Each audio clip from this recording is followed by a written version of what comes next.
Bonsoir.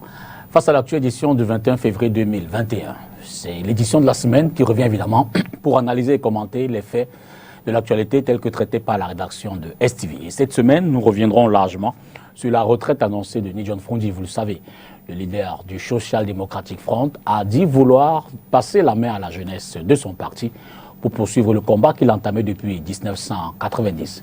Un fait inédit, l'invité nous donnera la lecture qu'il fait de cette actualité. On reviendra également sur le discours à la jeunesse du président de la République. Paul Biya s'est adressé aux Camerounais jeunes le 10 février dans le cadre évidemment de la fête qui porte ce nom-là. Au-delà des annonces, des engagements, que peut retenir la jeunesse camerounaise ce soir, du moins que retient l'invité de ce discours?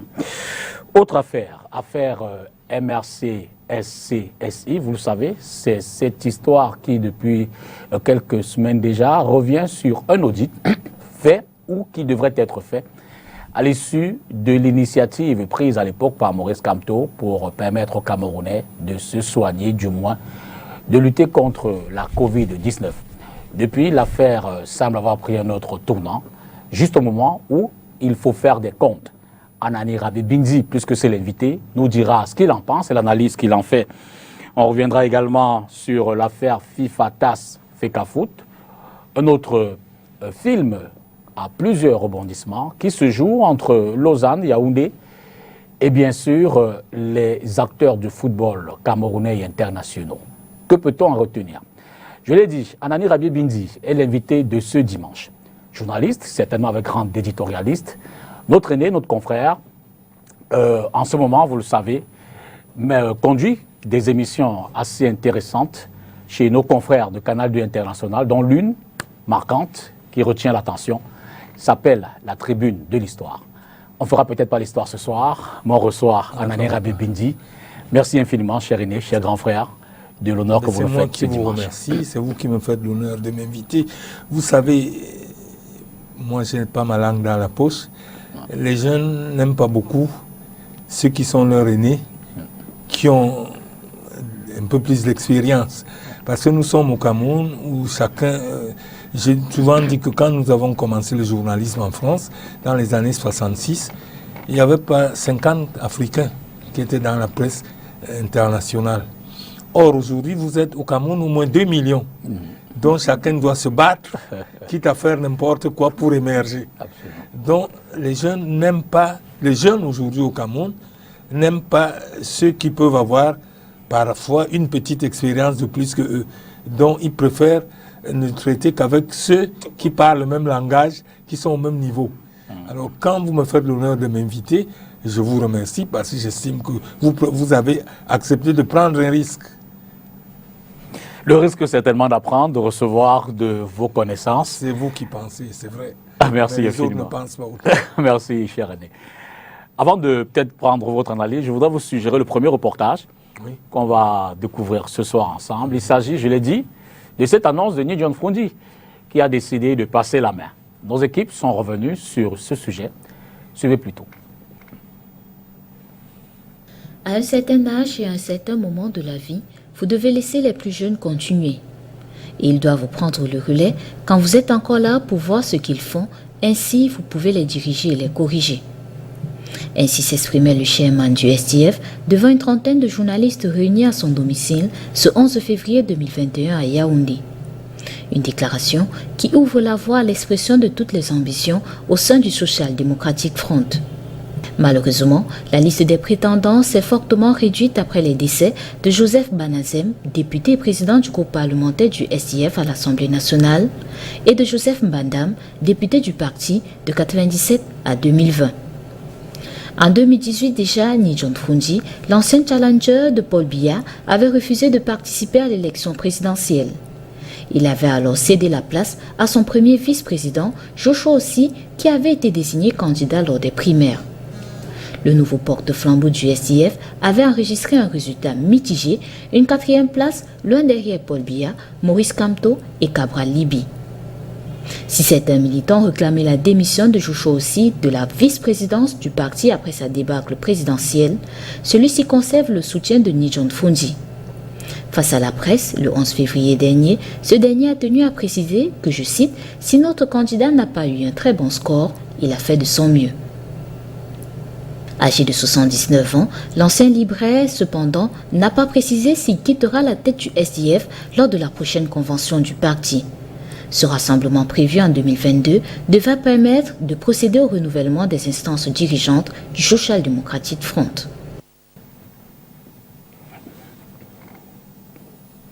Il faut noter que ce samedi 20 février 2021, ici à Douala, s'est tenu des assises d'une commission dite Action. Commission mise sur pied par Ni John Fundi et présidée par l'honorable Jean-Michel Nitieux. Une commission dont l'enjeu ou l'objet est de réfléchir sur l'avenir du parti. Incessamment, certainement qu'on aura les résolutions de cette commission et voir quelle direction devra ou devrait prendre le SDF. Un commentaire sur cette actualité de départ de Fundi. C'est une page. C'est une page qui va se tourner. Vous savez, moi je ne suis pas candidat à l'applaudiomètre. C'est-à-dire que je dis ce que je pense. Ça se résume en 3 choses. D'abord, moi je crois que Ni John Fundi a tiré les leçons. Parce qu'il estime qu'il a 79 ans. C'est-à-dire que lors de la prochaine élection, il aura déjà 83, je crois, non? Ça veut dire quoi? Ça veut dire que Fundi aller à une élection, s'il est même élu, de commencer à 83 ans, ce sera très difficile pour lui. Les autres, ils ont commencé plus tôt, ils sont déjà rodés, c'est pour ça qu'ils tiennent encore. Mais commencer à 83 ans, d'abord, il sait lui-même.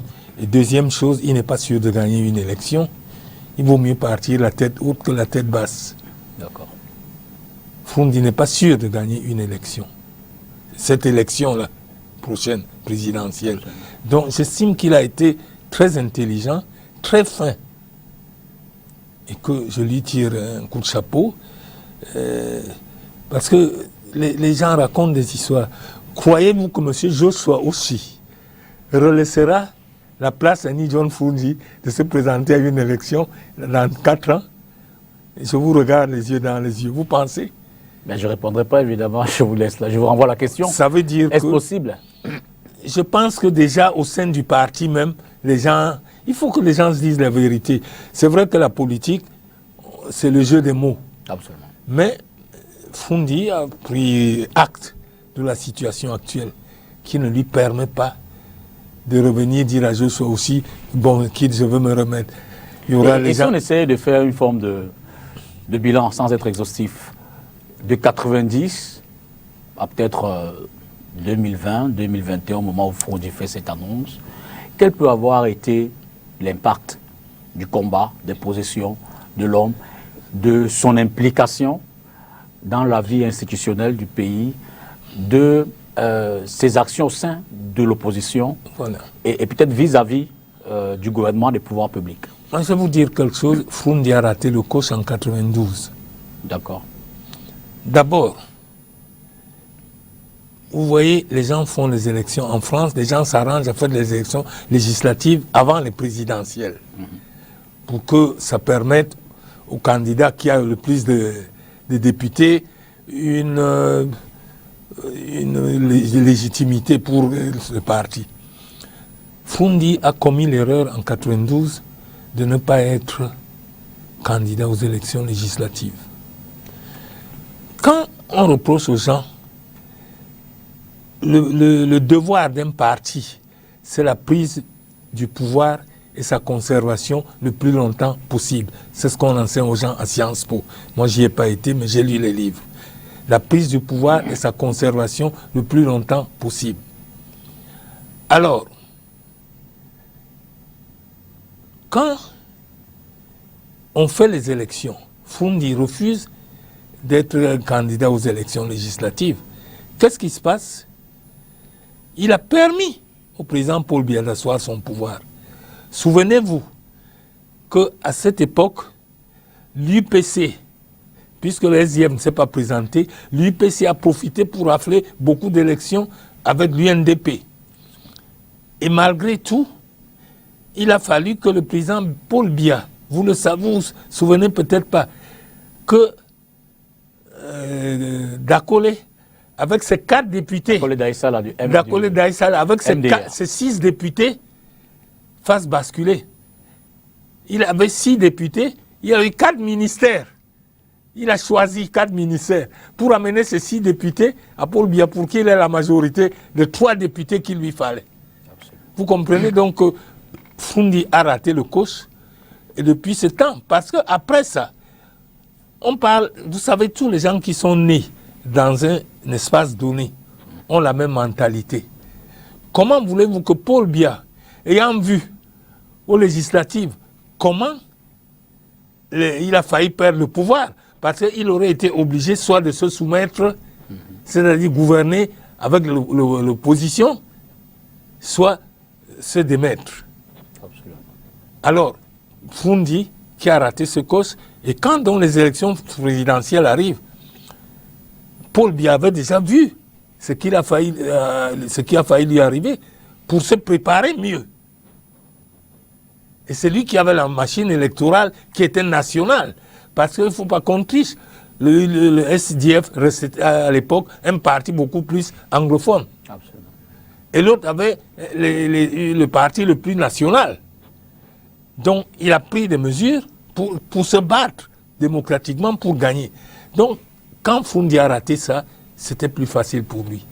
D'accord, pour sortir de la question, si on commente juste l'actualité, le SDF de demain, je veux dire qu'on observe qu'il y a comme une tendance aux rivalités internes, ce qui est logique, qui c'est peut-être entre Jean-Michel Nitieux, dont on voit des actions fortement sur le terrain, Joshua aussi, qui a été candidat à la présidentielle, qui reste une personne assez forte dans ce parti-là.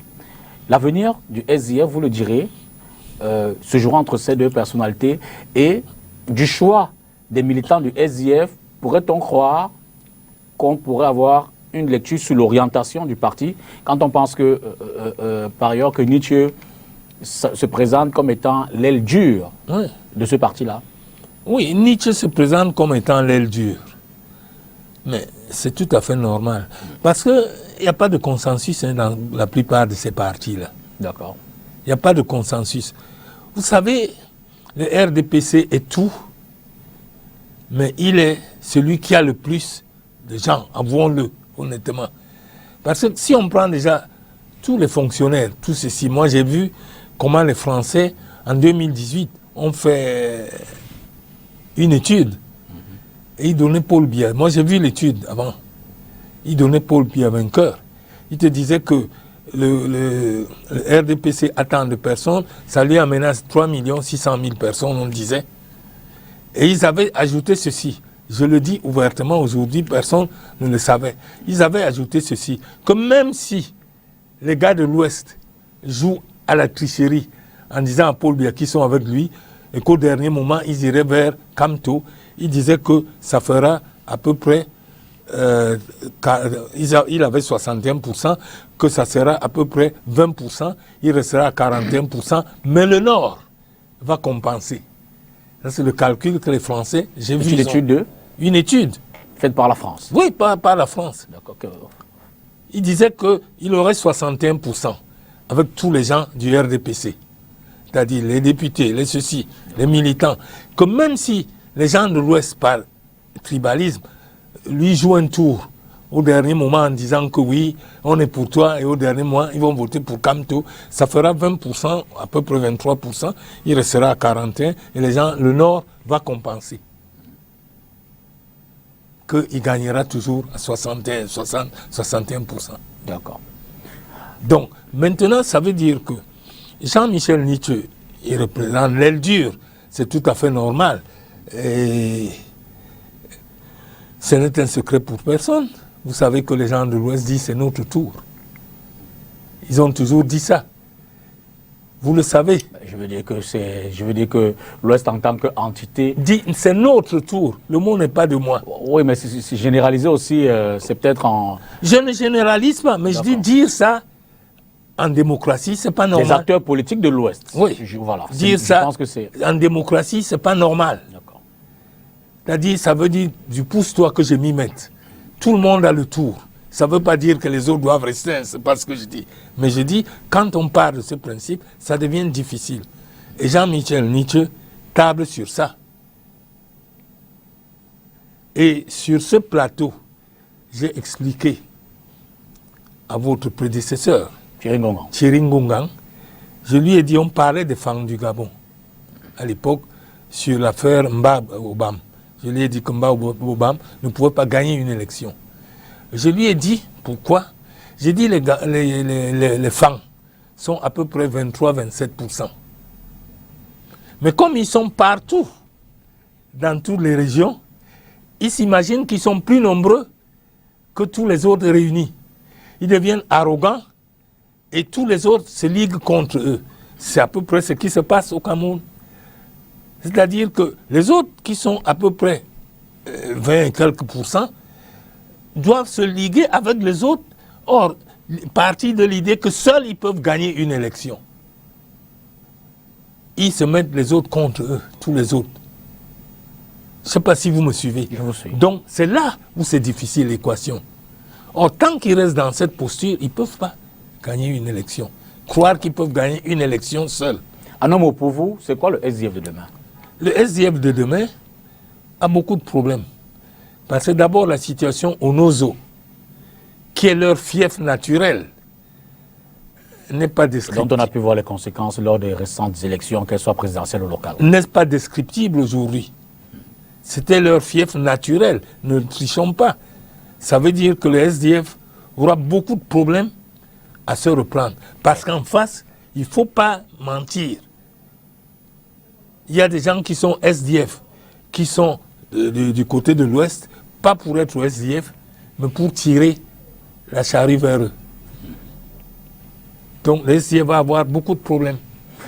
D'accord. D'un parti à l'autre, si vous voulez bien, ou d'une initiative à l'autre, on va parler de cette initiative lancée, vous le savez, en avril dernier, le 3 avril, à l'occasion d'un discours de Maurice Kamto, dite SCSI, oui. et je l'ai dit à l'entrée. Survivre et Cameroun. Voilà. Donc l'objectif était d'apporter assistance aux Camerounais qui, face à la pandémie Covid, avaient besoin évidemment qu'on leur donne un coup de main. Vous avez un peu suivi.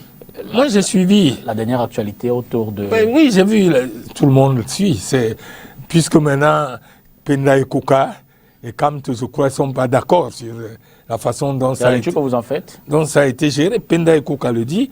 Et moi j'ai dit à quelqu'un, il n'a pas peur que je le cite, N'Djamen, Célestin qui a été un des lieutenants, qui te dit que lui ne laissera pas cette affaire, qu'il faut poursuivre, que Kamto a confié l'affaire à son ami Maurice Henri Djoko, qui est de Baham. Et c'est ça qui m'a choqué. Quand N'Djamen me dit ça, il dit il a confié la gestion de l'argent à son frère de Baham, comme lui. Et que celui-ci était interdit d'identité bancaire et tout. Et que lui ne comprend pas. Il a été amer. Il le raconte à qui veut l'entendre. C'est pas moi qui le dis. N'Djamen ne fait pas mauvais jeu. Je veux dire que c'est pas la suite de ces déboires avec le MRC. C'est pas sous fond de règlement de compte qu'il Non, mais moi je répète ce qu'il a dit. S'il y a règlement de compte, ce n'est pas de moi. Alors quand je le vois dire ça, quand je vois Penda et Koka ne pas être d'accord, alors c'est quand même le sommet du MRC. Quand le sommet, il y a déjà friction, tu sais que partout on dit que quand il y a... quand même si Penda et Koka est davantage un allié pour la présidentielle et non membre du MRC, ouais. Alors, quand ça arrive comme ça entre eux, et qu'on dit qu'il y a eu une double comptabilité, mais c'est Penda et Koka qui le dit, Non, là c'est l'audit. L'audit qui dit qu'il y a une double comptabilité. L'audit qui est par ailleurs contesté par Maurice Kamto et Penda et Koka. C'est lui qui commence par dire que c'est pas normal. Absolument. Qu'il y a eu quelque chose qui ne va pas. Donc moi je dis, quand le sommet commence comment l'ancien maire de Lumpenja est parti. Penda et Kokake comme ceci maintenant. Des gens, donc ça prouve qu'il y a quand même un malaise à la tête du parti. La première qualité des Camerounais, c'est de cacher quelque chose. De dire non, non, non. Même quand quelqu'un est mort, on vous dit non, il n'est pas mort. On attend pour... Ne dites pas, on arrange d'abord. Moi, quand je vois ma petite lecture, quand je vois que les hommes qui tiennent le SDF, le MRC, le MRC, pardon, quand ils arrivent à ce niveau-là, c'est que quand ça commence, ça finit jamais. Quand il y a une fissure, ça ne finit jamais. Même si les autres disent non, non, non. Bon, attendons voir. Mais je crois que le MRC se trouve sur une mauvaise pente. Mais est-ce une opération, vous avez un commentaire? Moi, j'estime que ceux qui donnent des leçons aux autres de gestion, c'est pour ça que j'en parle. Sinon, je n'aurais rien dit. Je suis surpris que ceux qui donnent des leçons de gestion en arrivent à ce point. Quand il s'agit, il n'y a pas eu de clarté dans cette affaire. Depuis avril, qu'est-ce qu'on a fait avec cet argent? Qu'est-ce que le MRC a fait? On a distribué, on a acheté des médicaments. L'initiative SC. Oui, on a acheté des médicaments. Ça fait déjà 1 an, bientôt. Qu'est-ce qu'on a fait? Et ça fait longtemps que vous savez qu'il y a des voix qui ont commencé à la diaspora pour dire qu'il faut qu'on dise ce que leur argent devient. C'est-à-dire ceux qui sont là-bas, avec Henri Djoko qui le connaissait, c'est eux qui ont commencé à contester. Alors, ça veut dire que le président Kamto aurait aussi fait un mauvais casting. Vous savez que c'est à la diaspora que ça a commencé. Absolument. Alors, ce n'est pas moi qui le dis. Parce que cette histoire peut plomber la suite. Je vais dire que comment est-ce que ça peut être géré maintenant? Mais vous savez que sur le plan droit, quand vous collectez de l'argent et qu'il y a un problème comme ça, c'est un détournement. Hein? C'est un détournement. Vous pouvez être poursuivi. Alors, est-ce que la tête du MRC a besoin d'un scandale comme celui-là en ce moment? Je ne pense pas. Mais c'est dommage, il est déjà là. D'accord.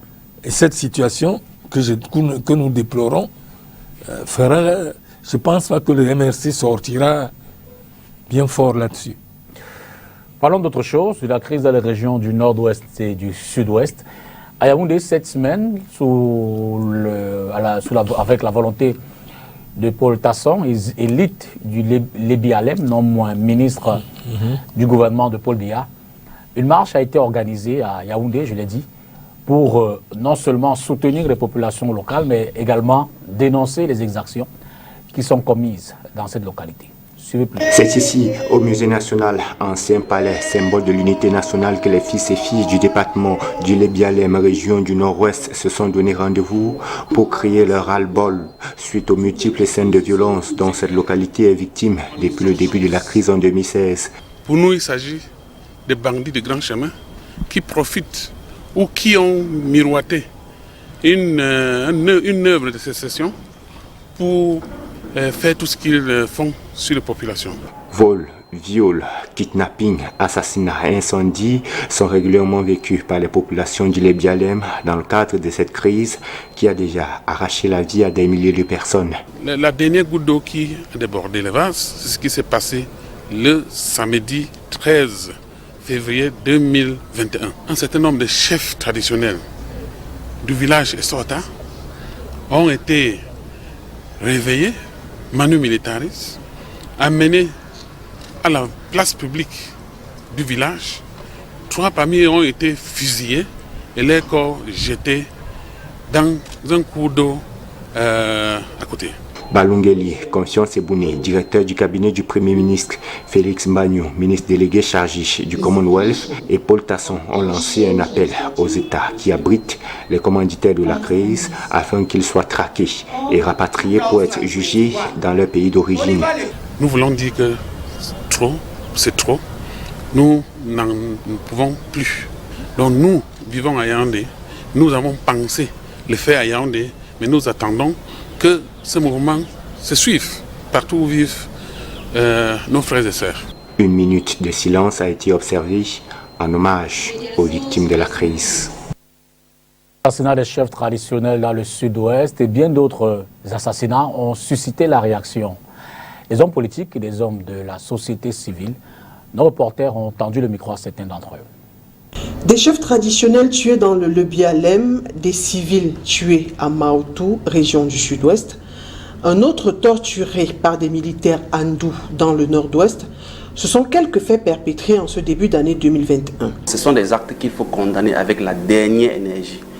Aucun acte de ce genre ne peut être cautionné. Ça, ce sont des actes contre l'humanité. Ce sont des crimes contre l'humanité. Et vraiment, nous vivons cette situation parce que le gouvernement qui est en place a refusé de dialoguer avec ses citoyens. Je pense que nous avons déjà assez perdu des vies innocentes. Que ce soit des actes causés par des séparatistes, que ce soit des actes causés par des forces de défense, le sang a déjà assez coulé.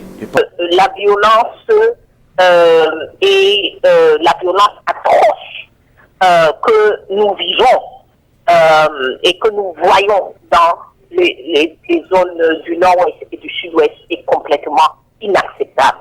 C'est inacceptable de la part des séparatistes, c'est inacceptable de la part de notre armée. Selon ces politiques, ces actes de violence qui vont croissant nécessitent une solution politique. La charge de cette guerre repose sur le chef de l'État. C'est lui qui est le chef des armées, c'est lui qui a la force de pouvoir mettre un terme à ça. Parce qu'on a vu que ces ministres lui font croire qu'il est en train de gagner cette guerre, mais chaque jour, on ne fait que s'empirer. Demain, si on parvient à tuer tous ceux qui sont aujourd'hui là, les enfants qui vont grandir vont toujours grandir avec la haine et vont continuer ce même combat dans le futur. Que oui, il y a un problème anglophone. Oui, nous devons lutter pour les droits des anglophones, mais non, ça ne doit pas se faire avec les armes et la violence. C'est la population anglophone qui est en train de payer le prix de ces armes que les séparatistes ont décidé unilatéralement, parce qu'ils n'ont pas consulté la population avant de prendre des armes. L'armée, elle doit se distinguer des groupes armés. Elle ne peut pas utiliser les mêmes tactiques, elle ne peut pas se comporter de la même manière que les groupes armés, puisqu'elle est censée être républicaine. Dialogue, justice, réconciliation, paix, quelques mots-clés pour une sortie de crise. Le gouvernement doit mettre en place une solution politique qui permet effectivement de résoudre la crise, les causes profondes de la crise, et bien sûr d'arriver à un cessez-le-feu. Ce qui commence par le dialogue. Et le gouvernement, il est urgent que le gouvernement mette en place un processus de dialogue qui va nous permettre d'obtenir la justice. Je pense qu'il est temps de s'asseoir, de savoir où est-ce que nous avons péché et de voir comment est-ce que nous pouvons se réconcilier et pardonner. Parce que sans la réconciliation, sans le pardon, la paix n'est pas de notre côté. Moi, je pense qu'il faut donner la place à la paix. Pratiquement 5 ans que les violences ont cours dans les régions du nord-ouest et du sud-ouest, avec au compteur violence, atrocités et morts.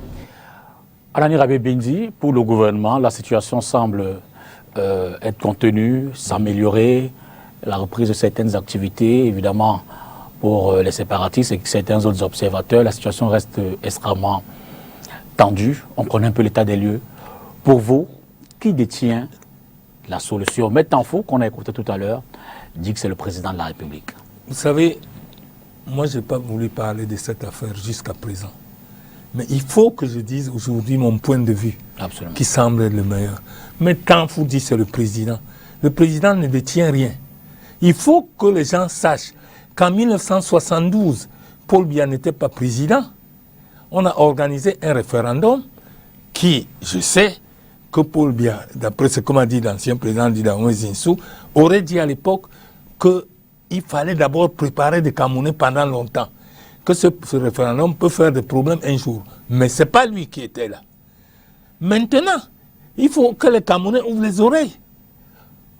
On a fait un référendum et les Camerounais ont adhéré massivement au référendum pour un oui, pour une unité. Paul Biya, sur le plan droit international, ne peut pas changer la forme de cet État par un décret. En décidant, on revient à la fédération. Donc maintenant, Tanfou qui fait le droit, qui est avocat, doit faire attention quand il dit ça. Ça veut dire quoi? Que Paul Biya, tout ce qu'il peut faire, c'est de faire un référendum, ce qu'on appelle le parallélisme des formes. Absolument. Et je vous dis, moi, je crois qu'on fera encore un référendum, la majorité va voter pour l'unité. Donc, ce que Paul Biya essaye de faire pour trouver les voies et les moyens d'essayer de réconcilier les gens, c'est ce que moi je crois qui est le bon chemin. Mais pourquoi ne pas essayer justement ce référendum? Le Canada, il ne peut, mais parce que si on essaie le référendum, ça va encore acculer les autres. Les autres vont ressortir très fort en disant on a encore fait le référendum, on se retrouvera comme le Québec. Et qu'est-ce qu'il y a au Québec? Tous les 10 ans, on fait un référendum parce que le Québec veut l'indépendance. Et ce qui sort, c'est que c'est la majorité pour rester au Canada qui emporte. La politique ne se fait pas dans la rue. La politique se fait, c'est-à-dire, on n'en parle pas comme la blague. Question de rapport de force. C'est question de rapport de force. Et après, maintenant, essayer, le plus fort doit aller vers le plus faible. C'est-à-dire, le président doit aller. Mais quand il dit dialoguer, Tanfou dit qu'il faut dialoguer. Madame Kawala dit qu'il faut dialoguer. Mais on ne peut pas dialoguer avec, en demandant à un seul camp de déposer les armes. Eux qui connaissent ces gens-là, ils n'ont qu'à aller les voir. C'est ce que j'ai toujours dit au cardinal Toumi. Les voir, leur dire, bon, on dit, le cessez-le-feu suppose que les deux parties déposent les armes. Est-ce qu'ils sont venus un jour dire qu'ils ont vu ces gens-là et ils ont dit qu'ils déposent les armes? Moi, je n'ai pas peur de mourir, mais c'est ça, c'est ce que je crois vrai. On envoie des militaires pour faire leur job. Et ils savent qu'ils ont en face des gens qui ont des armes. Ceux qui sont partis tuer les chefs, le 13, c'est qui? Est-ce que vous me suivez absolument, là? absolument. Il faut absolument qu'on ait le courage de se dire des vérités. Il y a des gens qui peuvent devenir médiateurs. Ça ne se fait pas dans la rue. Ce n'est pas le jeu. Ils peuvent se désigner médiateurs. Ils connaissent ces gens, aller les voir et leur parler. Ils viennent seulement dire à la télé, oui, on tue les gens. Ce n'est pas normal. Et ils blaguent avec la vie des autres, finalement, eux là. Mais attends, il faut dire que c'est le président. Le président peut faire quoi? Le président, il y a la démocratie. Les Camerounais, dans leur grande majorité, ont voté oui pour un référendum. Peut-être qu'il était mauvais. Parce que si Biya décide, il ne peut pas décider de dire on revient à la fédération.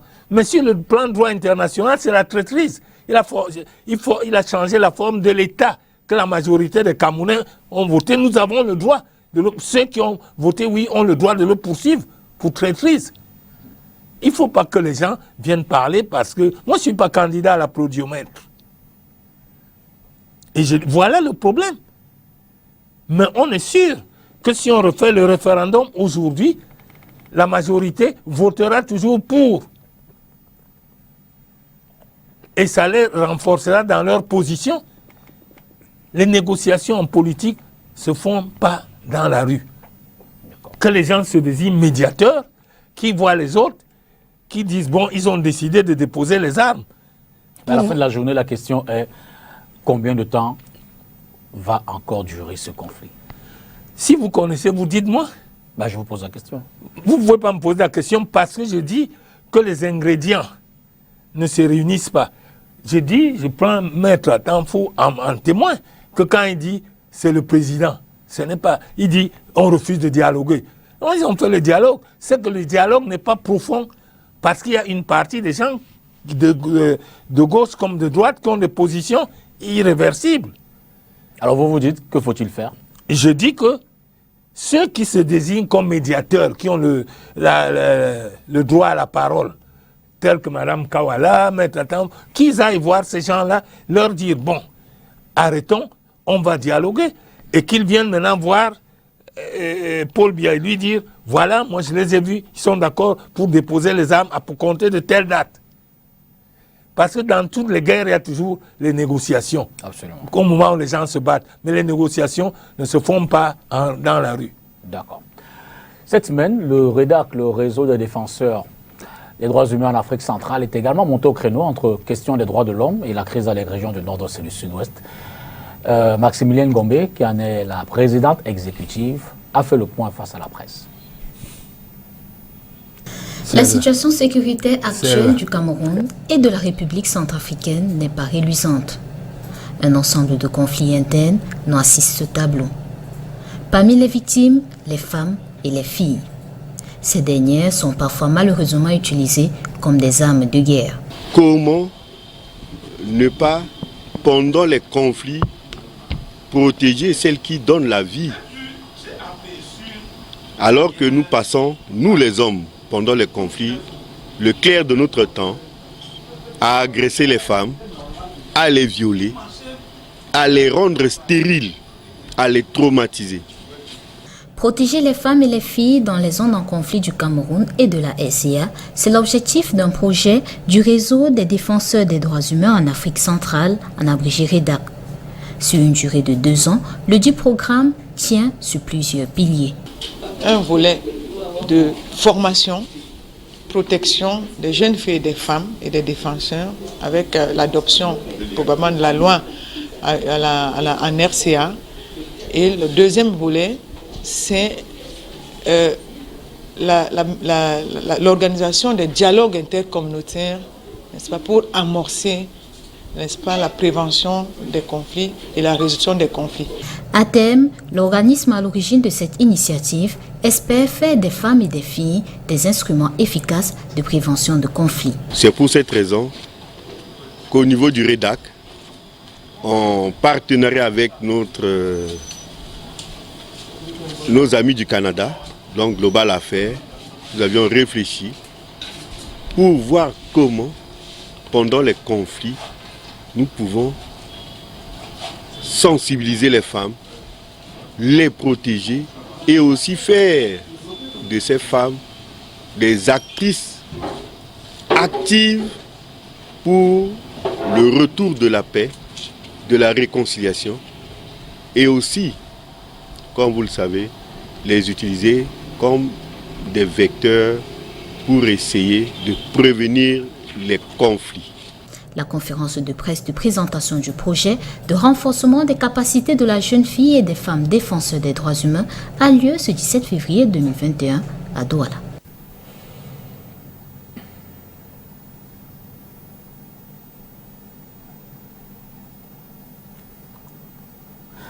Parlons tout à fait d'autre chose à présent, du sport et du football notamment, pas sur les stades, pas dans les stades, davantage dans ou devant les tribunaux.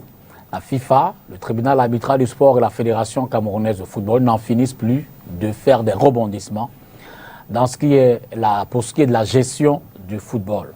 Entre Seydou Mbondia, dont l'élection a été annulée, mais l'intérim confirmé par la FIFA, et puis Albert Bidar qui, dans les coulisses, se réclame de l'Assemblée générale de 2009. Certainement que les acteurs du football ne savent plus où en mettre la tête, et le tribunal arbitral du sport n'a toujours pas dit son dernier mot. Résumé de l'histoire dans ce reportage. Voici l'ordonnance à travers laquelle le tribunal fédéral suisse confirme la réhabilitation de la Ligue de football professionnel du Cameroun pour l'organisation des championnats locaux. Dans son ordonnance, la juge fédérale Kiss confirme la sentence du TAS du 14 septembre 2020 par laquelle le tribunal arbitral du sport admettant partiellement l'appel interjeté par la LFPC contre décision rendue le 3 septembre 2019 par le comité exécutif de la Fédération camerounaise de football a déclaré que la suspension de la Ligue est illégale, à tout le moins depuis le 18 octobre 2019. L'affaire démarre le 22 août 2019 lorsque le bureau exécutif de la FECAFOOT a décidé de suspendre la Ligue de football professionnel du Cameroun avec effet immédiat pour violation grave et réitérée de ses obligations telles que stipulées dans l'article 14 alinéa 1 des statuts de la FECAFOOT et à l'article 2 de ses propres statuts. de cette suspension était né le comité technique transitoire qui avait pour but d'organiser pour 2 ans les championnats professionnels du Cameroun.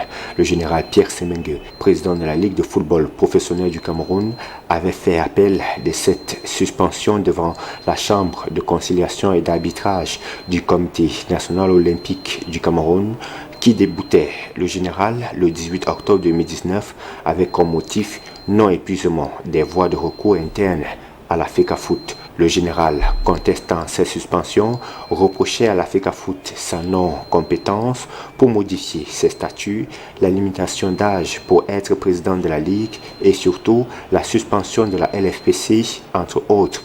Débouté par la CCA, le président de la LFPC portait l'affaire au tribunal arbitral du sport. Le 14 septembre 2020, le juge unique Pascal Pichonaz du TAS pour cette affaire a rendu son verdict sommant la FECAFOOT de rétablir immédiatement la Ligue dans ses droits, notamment ceux liés à l'organisation des championnats professionnels de football au Cameroun, avec en bonus le versement à la LFP6 de la somme de 5 000 francs suisses, soit un peu plus de 3 millions de francs CFA à titre de contribution à ses frais de procédure et d'avocat. Le tribunal fédéral suisse, saisi par la FECAFOOT, l'instance juridictionnelle, a à son tour débouté Seydou Mbonjoya et son équipe au profit du général Pierre Semengue et compagnie. Alani Rabebindi, que vous inspire cette affaire aux multiples rebondissements qu'on vit depuis pratiquement le départ de Yaya Mohamed? Oui, c'est que les Camerounais ne pensent qu'à leurs intérêts personnels. Chaque fois que je dis que je fais des émissions, la tribune de l'histoire à mes frères, chaque Camerounais demande, mais qu'est-ce que ça te rapporte alors? Parce que nous, on ne voit que qu'est-ce qu'on gagne. Il faut rappeler que si ceux qui avaient fait du football quelque chose au Cameroun, avaient cette idée, parce que vous savez lesquels qui ont fait le football? Non, du tout, dites-nous. C'est Etekim Boumoua, ministre des Sports, de la Culture et Éducation nationale, Paul Biya et le sultan Mbonjoya. C'est eux qui, en 1965, ont fait une loi disant qu'il faut payer les joueurs qui jouent en équipe nationale 22 500. Les débats ont duré des jours et des jours, parce que les fonctionnaires estimaient qu'à l'époque, il y avait des fonctionnaires qui gagnaient 18 000, 16 000. Comment payer 22 500 les gens qui tapent dans un football? Pendant 2 jours et 2 nuits, Mbonjoya et Paul Biya se sont bagarrés avec les députés pour que cette loi passe. Elle est passée. Et les députés sont restés aux aguets. Dès que les joueurs ont commencé à commettre des fautes, c'est-à-dire ne pas venir aux entraînements, en 1967, ils ont relancé ça pour faire abroger la loi. Alors, ceux qui ont fait le football à l'époque, s'ils pensaient comme nous, parce que tout ce qui se passe, c'est que les gens se battent parce qu'il y a de l'argent. Personne ne veut travailler pour l'intérêt. Et j'ai l'habitude de leur dire que toutes les personnes nées dans un cercle, dans un carré, ont la même mentalité. Vous reprochez à Biya qui est né dans le même cercle que vous de commettre parfois des mêmes bêtises, il n'est pas Dieu. Mais vous n'êtes pas mieux. Quand on voit, et c'est ça, on dit on va au TAS. C'est le monde entier qui a choisi le TAS. Maintenant que le TAS a décidé, que l'autre accepte. C'est eux-mêmes qui ont créé le TAS. Moi, je ne sais même pas ce que c'est. Alors, à partir du moment où ils ont accepté, qu'ils acceptent. Les autres sont bien partis. On a enlevé les autres. Mais c'est depuis le départ de Yaya Mohamed. Il y a eu le René Somba, il y a eu le Titi Godlib, il y a eu tous ces gens. Il y a même Mbonjoya qui est le premier, le père, qui est le premier président de la FECAFOOT à l'indépendance, quand la FECAFOOT est née. Que ceux-là qui acceptent d'être démocrates, que ce soit tel ou tel camp, mais comme le tribunal a tranché, ils n'ont qu'à se plier. Ce n'est pas sérieux, ce qu'on voit ici. Les gens pensent toujours que la FIFA, qu'ils fassent attention. On a vu les gens la FIFA dire ceci, mais à un moment, hein, la FIFA, ça baisse. Absolument. Mais la FIFA, c'est quoi? C'est une confédération des fédérations de football. C'est nous payons des contributions. C'est pas parce qu'ils sont devenus importants, qu'ils ont beaucoup d'argent, qu'ils vont essayer, que les gens vont penser que comme ils ont l'argent, ils vont imposer. Non. Certains pensent que pour sortir de ce scénario, je vais dire un peu complexe, il vaut mieux se débarrasser de tous les acteurs qui jusqu'ici, peut-être en trouver des nouveaux, qui jusqu'ici ont géré le football camerounais. Je suis d'accord, mais il ne faut pas qu'on prenne les mêmes. Quand je dis les mêmes, c'est-à-dire ceux qui viennent avec les mêmes intentions. Parce que moi, j'ai dit aux gens, j'ai vu quelqu'un ici dire, si on lui donne la FECAFOOT, il va apporter l'argent. J'ai dit non.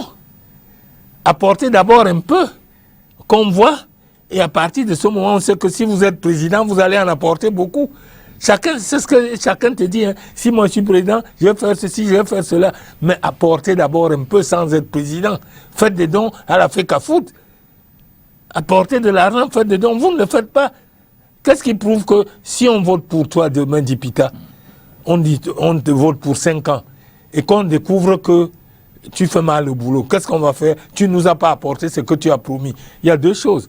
Ou on fait un coup d'État, on te limoge, ou on doit te supporter jusqu'à la fin de ton mandat malgré toutes les conneries que tu fais. Il n'y a personne parmi eux qui soit humble.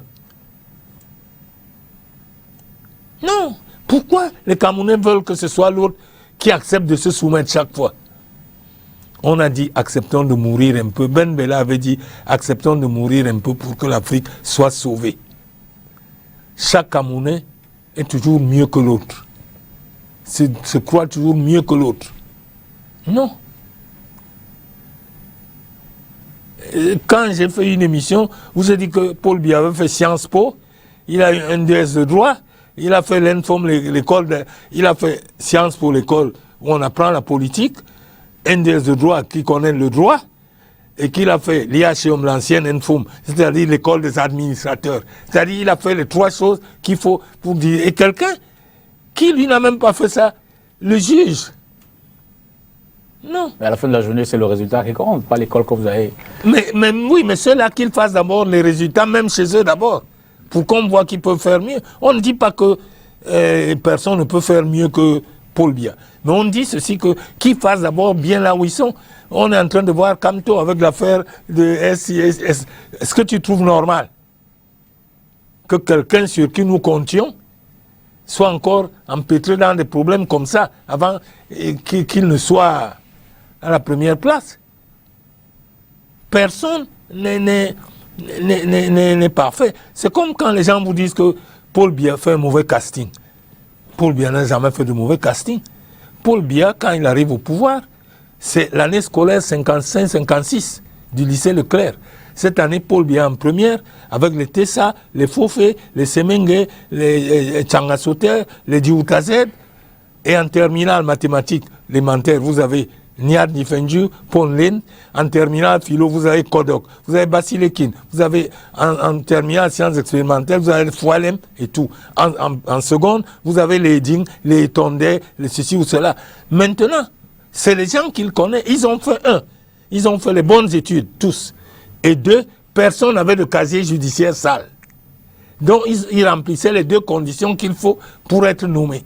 Si on les nomme, il les a nommés. Si après, ils vont faire des choses qui ne sont pas bonnes, on ne va pas dire que Paul Biya fait un mauvais casting. Il s'est basé sur les 2 choses qu'il faut pour faire un casting. Les bonnes études qu'ils ont faites, ils n'avaient jamais eu de prison. Alors, c'est comme ça, le résultat qui compte. Mais mais il faut que ceux-là soient d'abord humbles. Je refuse que quelqu'un me dise, lui, il fera. Et quand on voit ce qu'eux, ils font, on est découragé. D'accord. Le résultat qu'on attend d'eux, qu'ils prétendent avoir, je pense pas qu'il sera forcément le bon. On va parler Covid dans un moment. Mais avant, je voudrais vous inviter à prendre ce dernier reportage, au moins pour l'édition de ce soir, qui revient sur la visite à Douala du directeur général des impôts. Ici, parmi les opérateurs économiques, il était question de sensibiliser les uns et les autres sur l'enjeu de cet élément, évidemment, pour la contribution au budget national. Suivez ce reportage. 2020 a été une année difficile pour les entreprises et pour les États. Crise sanitaire mondiale l'obligeant, les recettes ont été revues à la baisse.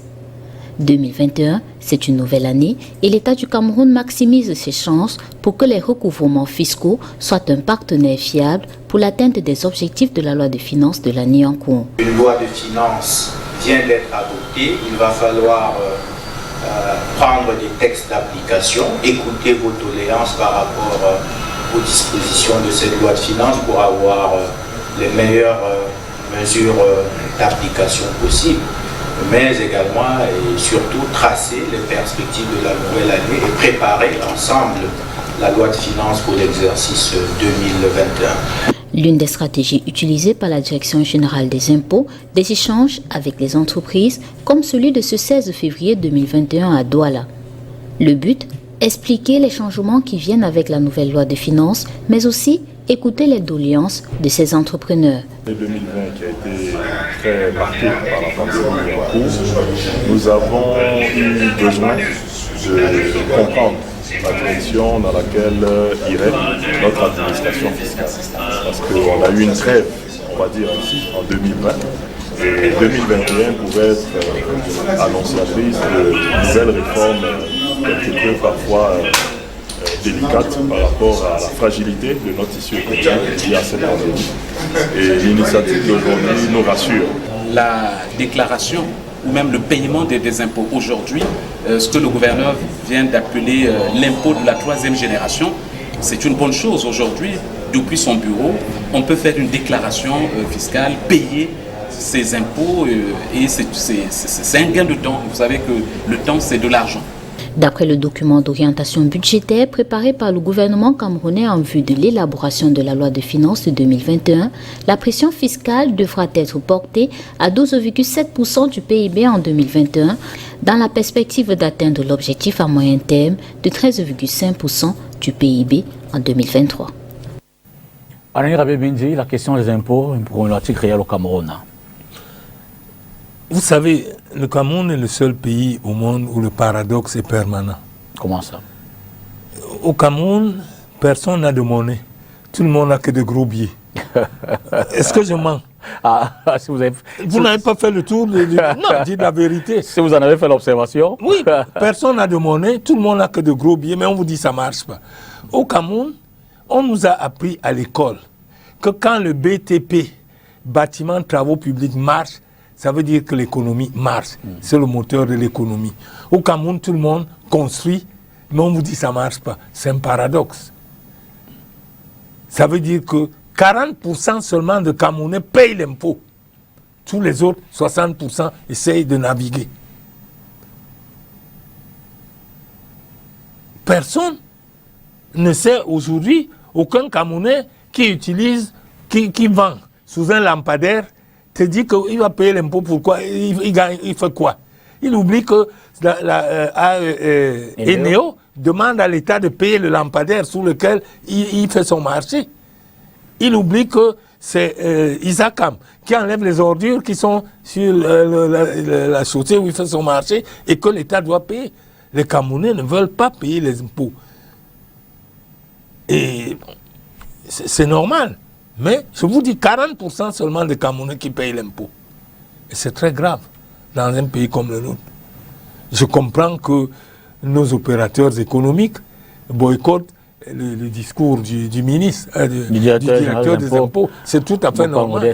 Parce que c'est nos opérateurs économiques. Personne chez eux te dit qu'ils gagnent. Personne n'a jamais gagné, mais on ne voit que ce qu'ils font comme réalisation. Nous n'avons pas la culture de l'État. Nous vivons encore chez nous, la nation, c'est le village. Le frère, c'est le gars qui parle la même langue que vous. Vous savez, si on sort là, je dis à quelqu'un, voilà, Dipita, c'est ton frère. Si les Bétis va te parler Bétis, si les Bamileke te parlent Bamileke, parce que le frère, dans notre idée jusqu'aujourd'hui, c'est celui-là. La nation n'existe pas chez nous. Personne ne veut faire contribuer. Tout le monde demande qu'est-ce que l'État a fait pour moi. Mais le Cameroun n'a jamais dit, ne s'est jamais demandé qu'est-ce que moi j'ai fait pour l'État. C'est très grave. On sort de l'émission. En un mot, je voudrais quand même prendre votre commentaire sur la Covid. Au moment où le monde entier, j'ai failli dire bagarre, le mot est juste une image, pour les vaccins. L'Europe, les États-Unis, il n'y en a pas assez, on en veut plus, il faut au maximum vacciner le grand nombre de personnes. La question n'est peut-être pas aussi intense en Afrique, mais on observe qu'on annonce de plus en plus à travers l'Union africaine l'arrivée des vaccins. On parle d'environ 7 millions pour le Cameroun, ce qui reste à confirmer. Pendant ce temps, évidemment, la Covid fait son bonhomme de chemin, même si nos États en Afrique semblent contenir la pandémie. Vous avez un commentaire là-dessus? Vous savez, j'ai dit sur ce plateau, je ne sais pas avec qui, vous avez dit, non, c'était à Canal 2, où j'ai dit que si le président Biya fait préférer les mesures de prévention, les mesures barrières, ceci ou cela, il y aura au moins 2 millions de Camerounais morts. Mais que ce qu'il faut, c'est tout en faisant faire les mesures barrières, trouver vite les médicaments. Il y aura un certain nombre de morts, mais il y aura moins que si on privilégie les mesures barrières. Parce que dans un pays où les gens sont désordonnés comme le nôtre, qui ne respectent rien, privilégier les mesures barrières, ce sera grave pour nous. Ça veut dire quoi? Tout en privilégiant les vaccins. Il faut continuer à faire les thérapeutiques qu'on fait et tout.